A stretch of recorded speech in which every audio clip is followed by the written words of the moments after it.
नमस्कार, आप देख रहे हैं के न्यूज। मैं हूं आपके साथ सूरी चौहान।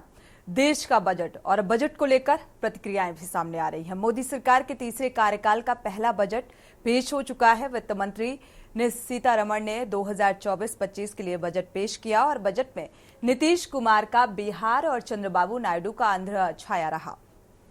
दोनों ही राज्यों को कई सौगात मिली है। बिहार में 40 करोड़ रुपए तो आंध्र प्रदेश को 15,000 करोड़ रुपए से ज्यादा का खर्च केंद्र सरकार देने जा रही है। आपको बता दें कि इस बार के बजट में नौकरियों और स्किल डेवलपमेंट पर भी फोकस किया गया। सरकार ने नौकरियां बढ़ाने के लिए कंपनियों को इंसेंटिव देने का ऐलान किया है और इसके अलावा 1 करोड़ गरीब परिवारों को घर देने का वादा भी किया गया। इनकम टैक्स को लेकर भी बड़ा ऐलान किया गया और नई टैक्स रेजिम में बदलाव किया गया है। पुरानी टैक्स रेजिम में कुछ बदलाव नहीं हुआ। मैन्युफैक्चरिंग पर भी बल है, इंफ्रास्ट्रक्चर पर भी बल है। साथियों, ये बजट समाज के हर वर्ग को शक्ति देने वाला बजट है। ये देश के गांव गरीब किसान को समृद्धि की राह पर ले जाने वाला बजट है। पिछले 10 वर्षों में 25 करोड़ लोग गरीबी से बाहर निकले हैं। ये जो न्यू मिडिल क्लास बना है, यह बजट उनके सशक्तिकरण की निरंतरता का बजट है। इन नौजवानों को अनगिनत नए अवसर देने वाला बजट है। इस बजट से शिक्षा और स्किल को नई स्केल मिलेगी। ये मिडिल क्लास को नई ताकत देने वाला बजट है। ये जनजातीय समाज, दलित, पिछड़ों को सशक्त करने की मजबूत योजनाओं के साथ आया है। इस बजट से महिलाओं की आर्थिक भागीदारी सुनिश्चित करने में मदद मिलेगी। इस बजट से छोटे व्यापारियों, एमएसएमईज को यानी कि लघु उद्योगों का उसकी प्रगति का नया रास्ता मिलेगा। बजट में मैन्युफैक्चरिंग पर भी बल है, इंफ्रास्ट्रक्चर पर भी बल है। साथियों, तो ये बजट की कुछ बड़ी बातें आपको ग्राफिक्स के जरिए बताने की कोशिश करते हैं। न्यू टैक्स रेजिम के टैक्स स्लैब में बड़े बदलाव किए गए हैं। 0.3 लाख की आय पर कोई अब टैक्स नहीं देना होगा और 3 से 7 लाख की आय पर 5% जो टैक्स है वो देना होगा, यानी कि टैक्स लगेगा 5%। 7 से 10 लाख की आय पर 10% टैक्स लगेगा और 10 से 12 लाख की आय पर 15%, 12 से 15 लाख की आय पर 20% और 15 लाख से ऊपर की आय पर 30% टैक्स लगेगा।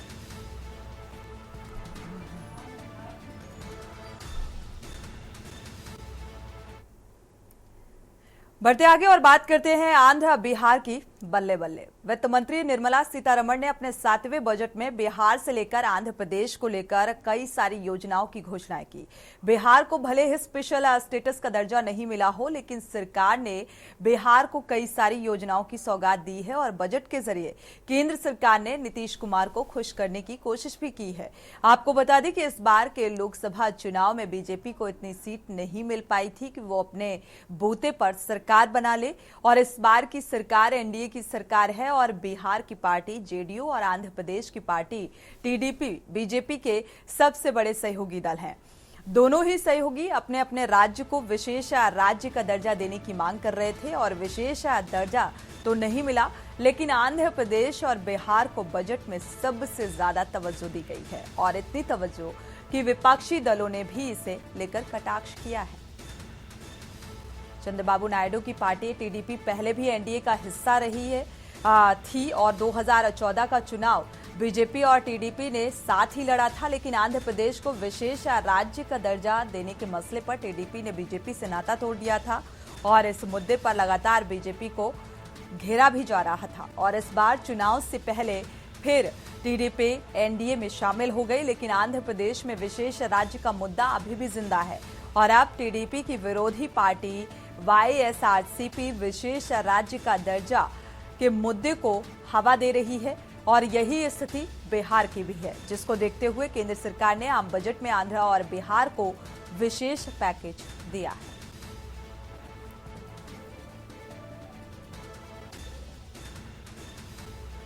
और इसी में और ज्यादा जानकारी के साथ विशेष संवाददाता अखिलेश सिंह जुड़े हुए हैं। अखिलेश, क्योंकि घटक दल मिलकर एनडीए की सरकार बनी है, ये सभी जानते हैं, और इसके बाद एक विशेष जो तवज्जो दी गई, हालांकि विपक्ष इसको लेकर काफी कटाक्ष करता हुआ भी नजर आ रहा है। अखिलेश,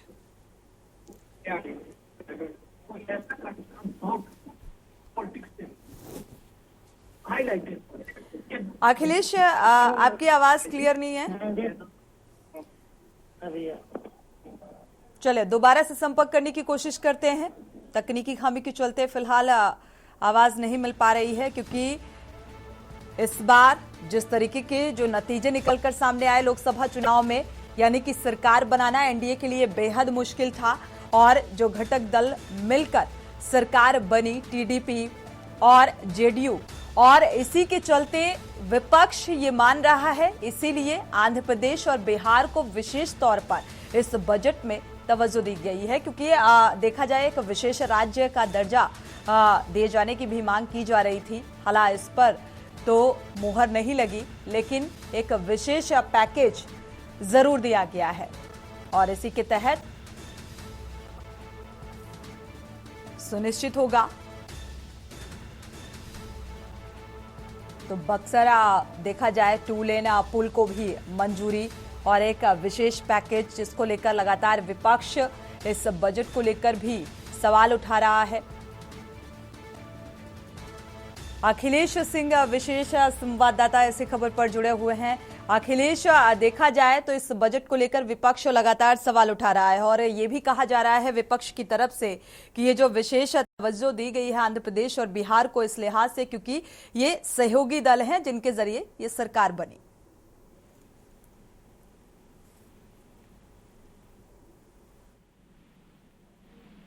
अखिलेश, आपको आवाज मिल पा रही है क्या?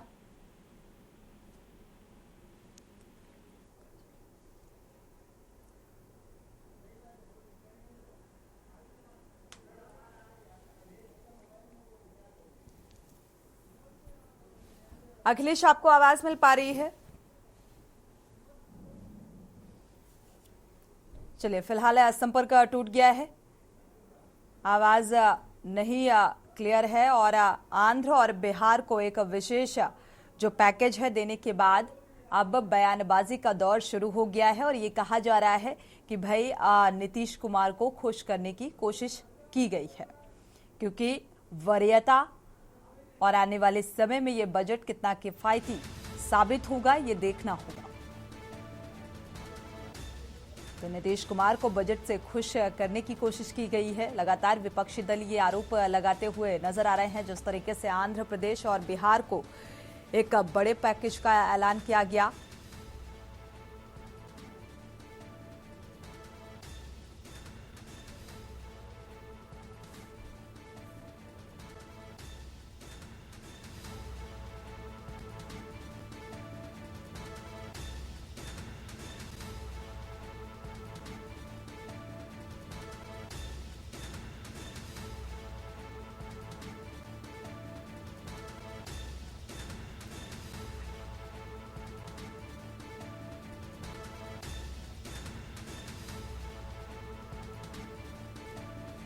तो आज बजट में बिहार और आंध्र प्रदेश के लिए एक विशेष पैकेज, हालांकि विशेष राज्य का दर्जा दिए जाने की भी मांग की जा रही थी, लेकिन इस पर फिलहाल मोहर नहीं लगी, लेकिन एक विशेष पैकेज जरूर मुहैया कराया गया है। और इसी को लेकर लगातार विपक्षी दलों की तरफ से जो प्रतिक्रियाएं हैं वो निकलकर सामने आ रही हैं। विशेष संवाददाता इसी खबर पर जुड़े हुए हैं अखिलेश सिंह। अखिलेश, देखा जाए तो अब विपक्षी बयानबाजी तेज हो गई है और ये कहा जा रहा है कि भाई नीतीश कुमार को खुश करने की कोशिश की गई है इस बजट के जरिए।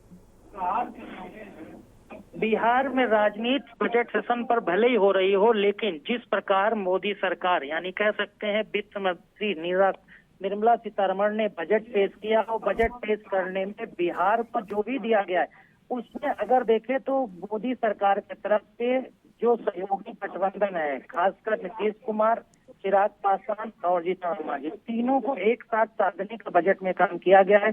विशेष दर्जा और विशेष पैकेज भले ही न दिया गया हो, लेकिन बिहार में जिस तरह से योजनाओं की एक के बाद एक जड़ी लगाई थे कि जो घोषणा की गई है और उस घोषणाओं से आप अंदाजा लगा सकते हैं कि सहयोगी दल उनको और विकास में काम कराने। और दूसरा सबसे बड़ा फैक्टर है कि जब आगे विधानसभा चुनाव में बीजेपी वहां पहुंचे तो उसके पास कहने के लिए बहुत कुछ होना चाहिए और जो विपक्ष हैं उनको जवाब देने के लिए। इसके साथ ही साथ जो सहयोगी दल एनडीए सरकार में शामिल हो, चाहे वो जेडीयू हो, चाहे चिराग पासवान की पार्टी। समय में अगर देखा जाए तो एनडीए को कितनी मजबूती मिलेगी इस लिहाज से?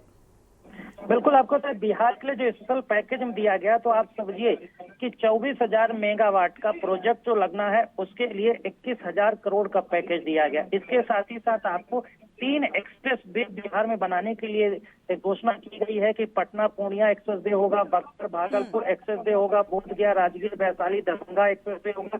इन पर 26,000 करोड़ रुपए खर्च किया जाएगा। इसके साथ ही साथ जो गया है वहां पर औद्योगिक विकास एक डेवलप किया जाएगा, उस पर खर्च होगा।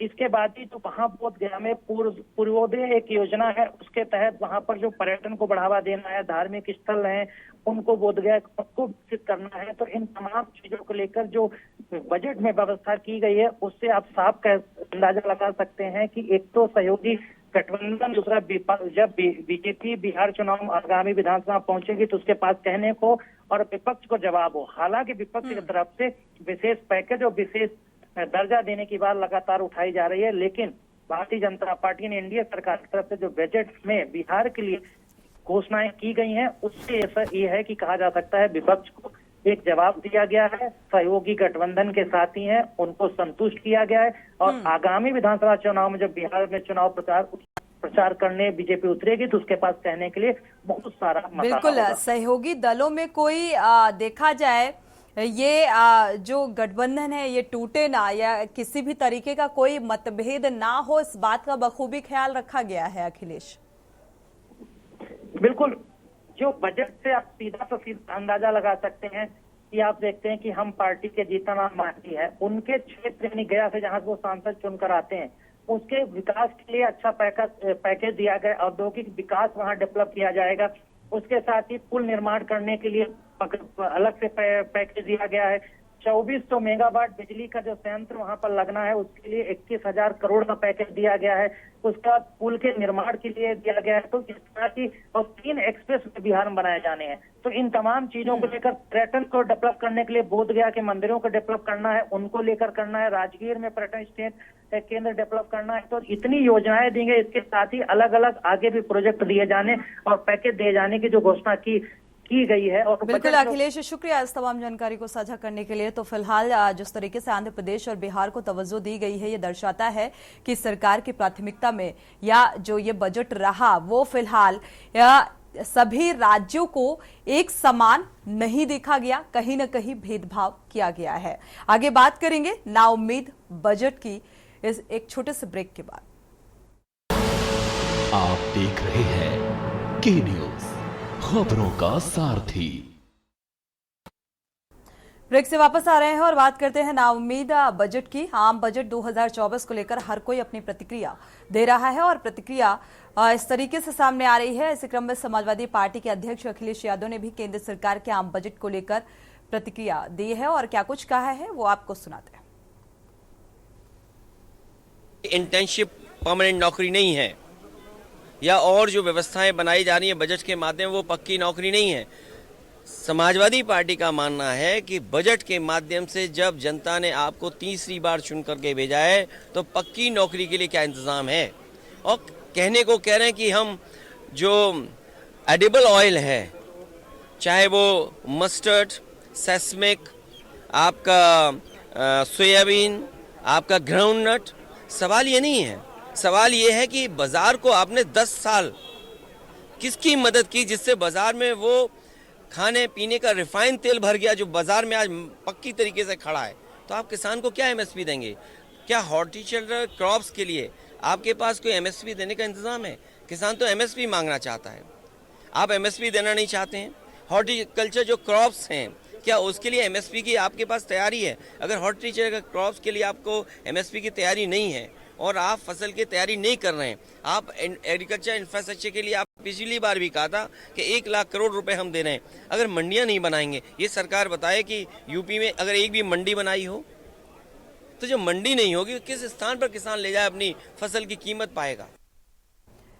बढ़ते आगे और बात करते हैं आतिशी को राहत और मिली जमानत। दिल्ली की राउस एवेन्यू कोर्ट से मानहानि मामले में आप नेता आतिशी को 20,000 रुपए के बॉन्ड पर जमानत दे दी गई है। और आपको बता दें कि बीजेपी नेता प्रवीण शंकर कपूर द्वारा दायर मानहानि मामले में तलब किया गया था। मंत्री आतिशी ने कोर्ट से बाहर आते हुए बजट को लेकर कहा कि हमें उम्मीद है कि दिल्ली को 20,000 करोड़ रुपए मिलेंगे। दिल्ली के लोग 2 लाख करोड़ रुपए देते हैं और जीएसटी के रूप में 25,000 देते हैं और हमें उम्मीद है कि हमें इसका कम से कम 10% मिलेगा। हमने बुनियादी ढांचे के लिए 10,000 करोड़ रुपए और एमसीडी के लिए 10,000 रुपए की मांग की है। और आपको बता दें कि 29 जून को मंत्री आतिशी को प्रदेश बीजेपी के मीडिया प्रमुख प्रवीण शंकर कपूर की ओर से दायर मानहानि में सुनवाई हुई थी और हाउस एवेन्यू कोर्ट ने मामले को 23 जुलाई को सुनवाई के लिए सूचीबद्ध किया था। तब कोर्ट ने पाया कि गलत पाए जाने के कारण सम्मान जो है तामील नहीं हो पाया। हालांकि आतिशी अपने वकील के साथ वीडियो कॉन्फ्रेंसिंग के जरिए पेश हुई और शिकायत के प्रति अदालत में मौजूद उनके वकील को दे दी गई है। और आतिशी पर बीजेपी के खिलाफ गलत आरोप लगाने और पार्टी की छवि खराब करने का भी आरोप लगा है।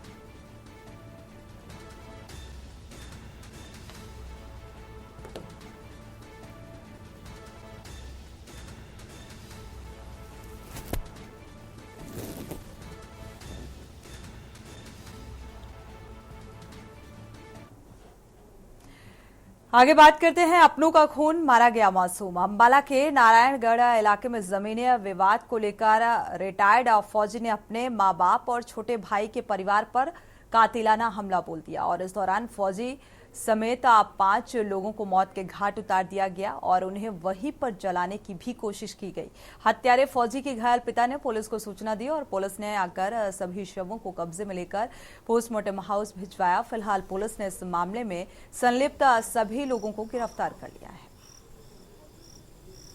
छोटी सी गुड़िया बड़ी है झगड़ा था उनका बस नहीं हो रहा था। यहाँ कोई सा लग गया उसके बदले में लड़ाते, कोई से न खेत में पानी देने में तो पैप बिचैलियों के बदले में लड़ाते। ये लड़ाई थी उनकी, तो कोई लड़ाई हुई दोनों अलग अलग थे, घर पर की तो कोई भी नहीं थी लड़ाई उनकी। तो आपको क्या पता लगा? मनु तो कुछ भी नहीं पता, मैं तो कल फोन भी नहीं कर रहा और अगर अब क्या जानकारी मिल रही है आपको? कुछ नहीं कोई बता रहा, कोई नहीं बता रहा कुछ भी। यहाँ कौन देखता जंगल मानू। कितने लोगों की मौत हुई है परिवार में? मनु तो नहीं भी नहीं पता कितने की होगी, कौन कौन बच रहा, खल्ली घर में पड़ गया का। भाग्यपूर्ण एक इंसिडेंट कल रात को रातौर गांव है, ये थाना क्षेत्र नारायणगढ़ के तहत आता है। रात करीब 12:30 बजे लेट नाइट सूचना प्राप्त हुई थी कि कोई भूषण है, एक सर्विसमैन है, इसने अपने पिता के ऊपर भी अटैक किया, अपनी माता का, अपना भाई का, अपने भाई की वाइफ का और उसके 2 बच्चों की इसने हत्या की है। और हत्या करने के बाद जो है उनको जलाने की भी, शव को जलाने का भी प्रयास किया गया है। तो सूचना मिलते ही तुरंत सभी कंसर्न्ड अधिकारी मौके पर पहुंचे, क्राइम टीम्स भी, सीन ऑफ क्राइम टीम भी, और सारा मौका मुलावजा किया गया। जो एविडेंस कलेक्ट हो सकते हैं एविडेंस कलेक्ट किए गए और पूरी रात सर्च ऑपरेशन चलाया गया। जैसे कि उनके फादर की, उनको भी चोट है और वो रेफर हैं पीजीआई चंडीगढ़ में। तो उनकी स्टेटमेंट के मुताबिक जो सस्पेक्ट थे सभी को काबू किया गया है और सबसे अभी पूछताछ की जा रही है। और जैसी जो कार्रवाई होगी, पूछताछ में जो बात सामने आएगी, जैसे एविडेंस आएगा, उनके विरुद्ध सख्त से सख्त कार्रवाई की जाएगी। विनोद गुप्ता इस खबर पर जुड़े हुए हैं, ब्यूरो चीफ। विनोद, अगर देखा जाए इस हत्या की क्या कोई खास वजह निकलकर सामने आ सकी है? किस तरीके से प्रशासनिक स्तर पर जांच पड़ताल की जा रही है इस मामले की? देखिए, सबसे बड़ी बात है जो अंबाला के अंदर ये मामला होता है, जमीनी विवाद को लेकर हुआ है। रिटायर्ड फौजी था, उसके जो छोटे भाई के साथ जो है पहले से ही जमीनी को लेकर काफी अनबन चल रही थी, जिसको लेकर मामला कल इतना बढ़ गया कि फौजी ने अपने मतलब परिवार के जो छोटे भाई सहित एक छोटे मासूम 6 माह के मासूम सबको भी इस मामले में नहीं छोड़ा, उसको भी जान से मार दिया। जमीनी विवाद को लेकर सारा मामला होता है। हाँ, पुलिस गहनता से अभी भी जांच करे कि कहीं और कोई एंगल तो निकल कर नहीं आता। पुलिस ने सभी को रिमांड पे भी लिया और जांच चल रही है कि आखिर क्या कुछ और निकल के आता है या नहीं। क्या कुछ स्थानीय लोगों से पूछताछ की गई? प्रशासनिक आला अधिकारियों का फिलहाल क्या कुछ मानना है? देखिए, पुलिस अभी कुछ भी मामले को बताने से कदर रही है। वो कह रही है कि पहले जांच कर ले। हाँ, जो फिलहाल जो पहला मामला निकल के जमीनी विवाद को लेकर आया है कि भाई पहले से अनबन चल रही थी, जमीन को हिस्से को लेकर किस तरह बांटा जाएगा आपस में, उसको लेकर थी, माँ बाप के साथ फौजी की अनबन थी। तो कहीं ना कहीं कुल मिलाकर देखा जाए तो एक प्रॉपर्टी को लेकर ही मामला आता है और इतना मामला इतना गहरा जाता है कि जो नौबत आती है वो हत्या तक आ जाती है। और इसी को लेकर जितना बड़ा मामला 5 लोगों की जो मौत की घाट उतार दिया गया, पुलिस गहनता से अभी भी जांच कर रही है और उसके बाद हो सकता है कि पुलिस जमीनी विवाद के चलते ये सनसनीखेज वारदात सामने आ रही है। शुक्रिया इस तमाम जानकारी को साझा करने के लिए। हालांकि प्रशासनिक स्तर पर हर एक बिंदुओं पर जांच पड़ताल जारी है।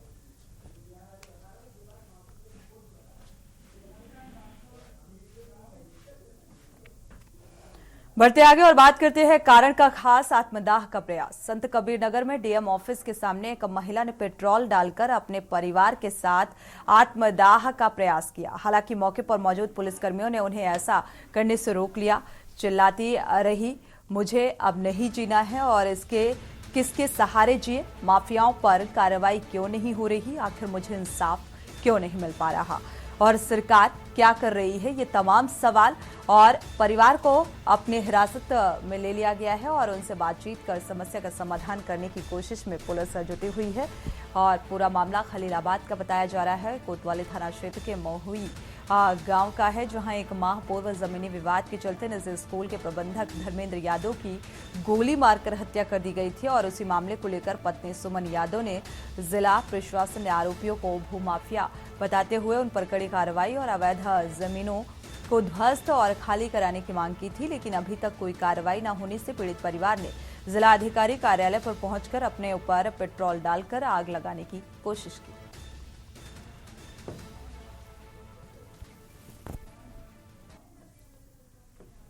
इसी के साथ बुलेटिन में इतना ही। आगे खबरों के लिए आप देखते रहिए के न्यूज इंडिया। आप देख रहे हैं के न्यूज, खबरों का सारथी।